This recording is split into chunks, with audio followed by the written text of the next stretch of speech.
ইয়া জাল জালালি ওয়াল ইকরাম, এটা যদি আপনি 111 বার পড়ে পানিতে ফু দিয়ে আপনার ঘরের চারপাশে ছিটিয়ে দেন, তাহলে 3টা উপকার আপনি পাবেন ইনশাআল্লাহ তাআলা। আপনি মনে রাখবেন যে ইয়া জাল জালালি ওয়াল ইকরাম এটা অনেক গুরুত্বপূর্ণ একটি দোয়া।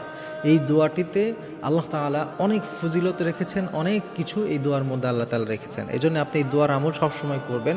বিশেষ করে আপনাকে আমি একটা পদ্ধতি বলে দিব, এটাতে করলে আপনি 3টা উপকার পাবেন। আপনি ইয়া জাল জালালি ওয়াল ইকরাম 111 বার পড়ে একটা পাত্রের মধ্যে পানি নেবেন, ওই পাত্রে আপনি ফু দিবেন 111 বার পড়ার পরে। আগে পিছে অবশ্যই দুরূদ শরীফ পড়বেন।